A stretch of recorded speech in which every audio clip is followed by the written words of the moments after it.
So now let's try a couple more examples like these. So example D here. Here I see I've got a power of 10 here, but I don't have a power of 10 on this side until I divide both sides of my equation by 2. So if I divide both sides of my equation by 2, now I've got 10 to the power of x. 200 divided by 2 is 100. And 100 I can express as a power of 10. So I've got 10 to the x equals 10 squared. I set my exponents equal, and I've got x equals 2. Once again over here, I can divide both sides of my equation by 3.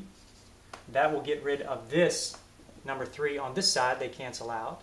And I now have 10 to the x plus 4 equals 3,000 divided by 3 is 1,000.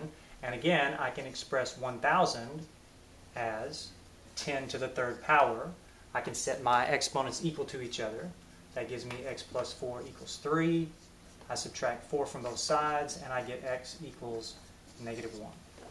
So this all works fine if I can get both sides of my equation expressed as a power of 10.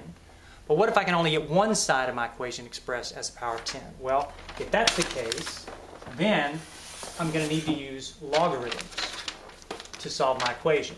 Now remember, the definition of a logarithm says if y equals 10 to the x, then I can say the log, using base 10, the log base 10 of y is equal to x.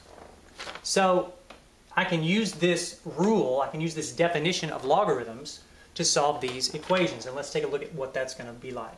So here I have 10 to the power of 2x equals 50.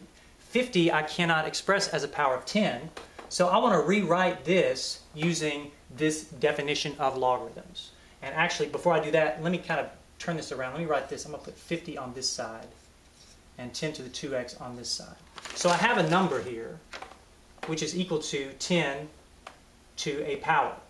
Well, that means I can rewrite this expression in this form. Specifically, I can write it as log base 10 of my number here, 50. The log base 10 of my number equals my exponent, the exponent of 10. And look at what happened here. All I did was, my exponent here came down to this side of the equation. My base, which is 10, that's the base of my logarithm expression. And this number here, 50, that comes right here. That's like the y value in my exponential expression. Well, now I can take my calculator, and I've got a button on my calculator that I can use to calculate the logarithm in base 10 of 50. So if I punch that in my calculator, I get approximately 1.699, and that's equal to 2x. Well, now I just need to divide both sides by 2, and I get x equals approximately 0.8495. Let's take a look at example G. All right, again, I've got 10 to a power on one side, and I've got a number on the other side. Let me put my number on this side. 43 equals 10 to the 3x plus 2. Again, I just want to rewrite this exponential expression as a logarithmic expression. So I'm going to write log base 10. All right, again, here's where my 10 goes. Log base 10 of this number, 43, equals my exponent, which is 3x plus 2. Now I can punch this value into my calculator and get an actual number for the log base 10 of 43. And if I punch that in my calculator, I get approximately 1.6335. So this is equal to 1.6335, and on this side I have 3x plus 2. Now I can solve the rest of that equation just using regular algebra. Subtract 2 from both sides. 1.6335 minus 2 is negative 0.3665. Divide both sides by 3, and I get x equals negative 0.1222. All right, let's try this one. Now here, I'm going to have to do a little bit of algebraic manipulation before I've got it in this form. If I add 7 to both sides, excuse me, if I subtract 7 from both sides, my 7's go away, and I've got 3 times 10 to the power of x plus 4 equals 21. Now if I divide both sides by 3,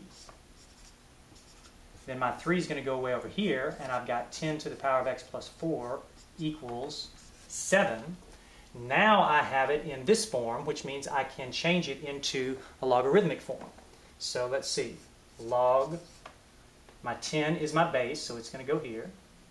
7 is the number, that's my y number here, so 7 goes here.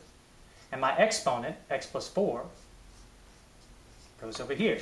If I punch this into my calculator, I get 0.8451 approximately. On this side of the equation, I have x plus 4. Now I subtract 4 from both sides, and I get x equals negative 3.155.